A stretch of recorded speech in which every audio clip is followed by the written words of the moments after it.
প্রতি বছরের মতোই এবারও লাখো বাংলাদেশি মুসলমান হজ পালনের উদ্দেশ্যে একত্রিত হবেন সৌদি আরবের মক্কা ও মদিনায়।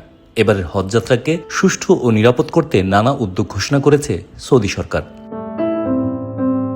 ইসলামের 5টি স্তম্ভের মধ্যে অন্যতম একটি স্তম্ভ হল হজ। এটি একটি ফরজ ইবাদত, যা সামর্থ্যবান ব্যক্তিদের উপর ফরজ। এর গুরুত্ব বোঝাতে বলা হয়েছে, পৃথিবীতে যত নেক আমল রয়েছে তার মধ্যে হজ শ্রেষ্ঠতম আমল। সেই হজ ব্যবস্থাপনাকে ঘিরে বাংলাদেশি হজযাত্রীদের জন্য এবার গুরুত্বপূর্ণ সুখবর ঘোষণা করা হয়েছে। আগাম প্রস্তুতি, ভিসা প্রক্রিয়া সহজ করা এবং সেবার মান বাড়াতে নতুন সময়সূচি ঘোষণা করেছে সৌদি সরকার। এতে হজে অংশ নেওয়া আগ্রহীদের জন্য দারুণ সুযোগ নিয়ে এসেছে দেশটি। এর অংশ হিসেবে হজ ভিসা, আবাসন, পরিবহন ও সেবা ব্যবস্থাকে একটি নির্দিষ্ট সময়সূচির আওতায় আনা হয়েছে।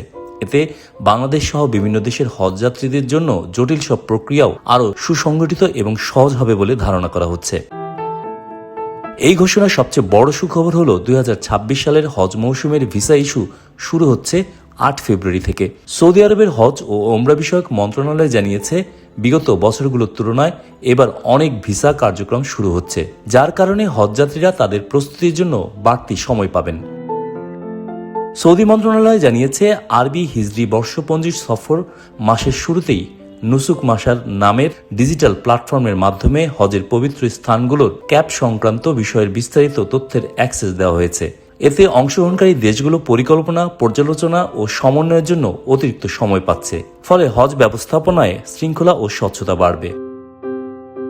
ইতিমধ্যে প্রায় 7,50,000 হজযাত্রী নিবন্ধন সম্পন্ন করেছে বলে জানিয়েছে দেশটি।